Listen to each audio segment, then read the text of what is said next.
Kumusta mga kanoysi? Welcome back sa ating YouTube channel, Pilipinoysi. So, ngayong araw, another update naman tayo patungkol naman ito sa WPS na ating mahal, no? So, ang video ito ay mula na naman muli kay Melb's Castle.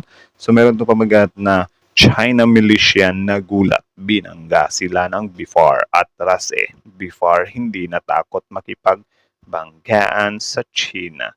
So, nakakagulat din tong balitang to, men, which is, alam nyo na, banggaan na naman, ano? So, yun, before we start, Melb's Castle, supportahan nyo yan. Tapos, syempre, kung trip nyo ng mga ganitong reaction video, may kasama kayong manood, huwag nyo na rin kalimutang supportahan yung YouTube channel natin, Pilipinoysi. So, mga kanoysi, hindi na natin ito patatagalin pa.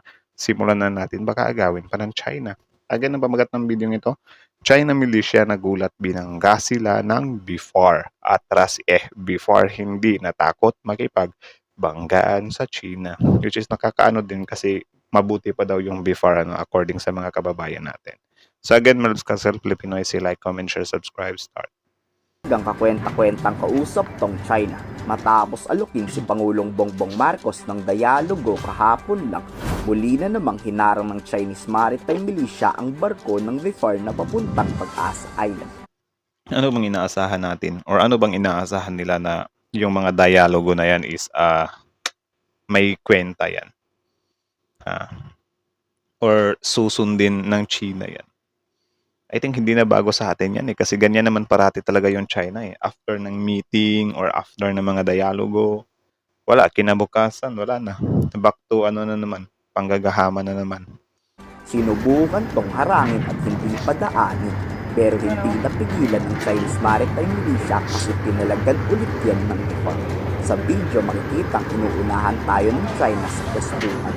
Akala siguro hihinto ang barko natin, pero laking gulat nitong si Kuyang Chinese na dere-derecho ang BIFAR at walang pake kung bumanggaman tayo sa China. Lakas maka-deadma, no? Siguro mga ganyan, medyo nakakaano nga siya na, patuloy pa rin. Pero in fact na binangga tayo, lugi pa rin tayo doon, men, kasi dapat hindi tayo binabangga Gitan talaga ang dalawang barko. Tayo nga ang bumangga sa Chinese Maritime Militia. Pero kung hindi humarang ang China, walang bangga ang mangyayari. Ang barko ng Bureau of Fisheries and Aquatic Resources ay nagsasagawa lamang po ng maritime patrol diyan po sa vicinity ng Pag-asa or nang biglang itong isang Chinese Maritime Militia vessel na may bow number 00108 ay tawag nito, sinaidskip, no? Parang kiniskip. Sakyan kiniskip itong ating barko, yung BRP Dato Caballo.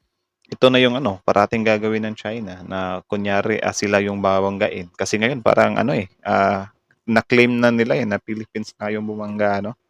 Pero yun lang, ang nakakalungkot lang din talaga kasi sila yung humarang. Tapos pinapalabas nila na binangga natin sila, di ba? Which is, ewan ko, or ano bang dapat gawin dyan? Sana mahanapan din yan ng solusyon, Kasi kung ganyan lang din yung mangyayari, baka, babibigyan natin yung China ng rason palalo para mas grabihan nila sa susunod. Sa starboard bow nito. Ngayon naman po ay safety dock na po ito sa Pag-asa sheltered port. Ayon kay Defense Secretary Gilberto Teodoro, tama lang ang naging desisyon ng ating Pangulong Bongbong Marcos. Tanggihan ang China sa gusto nila hanggat hindi nagtitino ang mga Chinese sa West Philippine Sea. Kayo guys, agree din ba kayo na doon natanggihan natin? Kasi ako parang oo na din ako Di ba? Kasi ang swerte naman nila kung after ng mga ginagawa nila dyan sa West Philippine Sea is parang hihingi sila ng pabor sa atin. Ano sila siniswerte? Anong klaseng dialogue yun? Monologue na naman na sila lang ang naniniwala. Committed din tayo sa dialogue basta alam natin di tayo niloloko. Committed talaga sila sa dialogue pero committed din sila sa illegal action.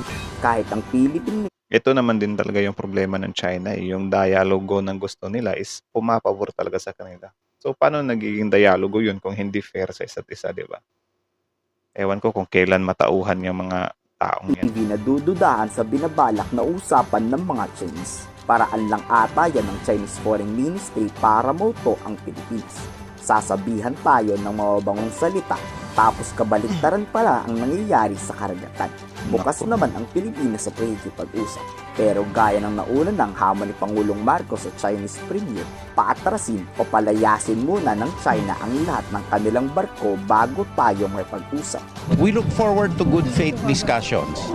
And the President has given the marching order that he looks forward to good faith discussions and we will comply. And do you see now a good faith, yung on the part of China? Right now, I honestly speaking, I do not see that, and the president also echoed that in saying that we cannot cast a blind eye or turn a blind eye on what is happening in the West Philippine Sea. Kung akala ng China madali tayong mapapasuko sa banggaan na yan, matitibay raw ang barko ng BIFAR. Gawang Pinoy ang karamihan sa BIFAR ship. Makailang beses na rin raw tayong nakipagbanggaan pero maayos pa rin naman daw ang mga barko ng BIFAR. Pinagbobomba na rin raw tayo ng water cannon pero baliwala lang yan. So, Yun, baliwala. Pero syempre, hindi din naman siya nakaka-proud. Ano? Kasi pangit pa rin yun. Pangit pa rin yun sa imahe natin. Pangit pa rin yun sa side natin na wina-water cannon tayo. Yung disrespect, men.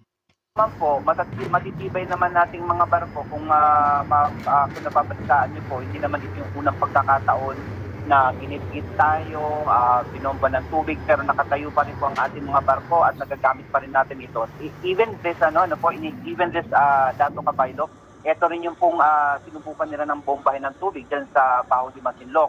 Pero hindi naman full nila ito naabot at naisagawa pa rin yung misyon ng ating mga barko. So gusto ko lamang sabihin na ganun po kagigiting ang ating mga tauhan na manindigan dyan sa West Philippine Sea. Tama si Defense Secretary Gibo at si Pangulong Bongbong Marcos. Palayasin muna lahat ng Chinese bago tayong napag-usap sa kanila.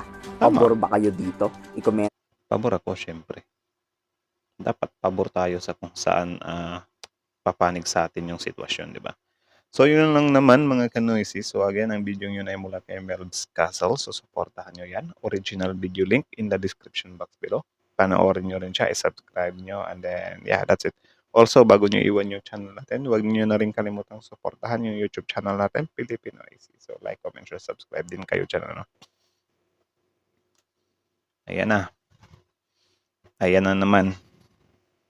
I think, dito sa time na to, parang, ito yung pinaka gusto talaga ng China, na ipalabas nila na tayo yung some kind bumabangga sa kanila, no? Which is, kahit sabihin man natin may na teritoryo naman natin or sila yung humarang, magagamit din nila yan laban sa atin. So sana, next time mag-iingat tayo na, ewan ko rin, mahirap din kasi siyang anuhin kasi yun nga, nasa teritoryo din naman natin. So why tayo pa yung mag-adjust, di ba? Pero, syempre, yun nga, para hindi din tayo mabutasan ng China. Di ba? Kasi ang magiging siste kasi niyan kung kunyari, ilagay din natin sa mindset natin na ay okay lang naman nabanggain natin sila kasi kasi tawag diyan teritoryo naman natin 'yan. If ever time comes na parang dadalhin na naman 'yan sa kataas-taasan. 'Di ba? Tayo magrereklamo tayo sa China na yung China binangga kami. Nabutas yung mga barko namin, winater cannon kami, may naputulan kami ng daliri. Yung mga ano din natin, pwede din nilang gamitin pang counter yun na parang, yung Philippines, binangga nga din kami, parang ganun ba? Kasi, parang doon na, kayo naman yung humarang So, parang, I think hindi yun siya, or I don't know lang talaga guys pero pwede siyang maging factor ba na, gamitin din yun ng China laban sa atin, or, parang baka nga makatabla pa sila, di ba, na, parehas lang naman pala kayo ng na, puro lang naman kayo aggression something like that siguro. Maaaring yung gamitin ng China laban sa atin. 'Di ba? So siguro next time ingat-ingat at yun nga. Ang gulo din kasi or medyo din siya medyo anong tawag diyan men? Medyo siya ba? Medyo di siya critical medyo risk, hindi din siya risk. Nakalimutan ko yung word Pero complicated. Yeah, medyo komplikado siya. 'Di ba? Na yun nga delikado kapag nabibitag tayo ng China sa mga ganyang gawain. Na parang binangga din kami ng Pilipinas kasi parang ang ginagawa ng China ngayon, humahaharang talaga sila eh. Gusto nilang banggain sila eh. Siguro, ginagawa nila yan para magkaroon din ng damage yung barko nila. 'Di ba? Kasi need nila ng pang-counter doon sa mga barko natin na binutas nila. Ngayon, para magtagumpay sila diyan, haharang lang siguro yung mga mokong na yan para meron din silang magamit na ebidensya laban sa atin na kahit tayo or tayo din, binabangga din natin sila. So siguro next time, sana iwasan natin na especially ngayon yung China, nagbi-video-video talaga sila. Hindi ba? Ay naku, ang gulo-gulo. So yun kayo, ano masasabi nyo dito? Comment down below. Tapos yun, pag-usapan natin yan sa comment section. So again, that's it. Thank you so much for watching. Filipino is at Melbs Castle. Like, comment, share, subscribe.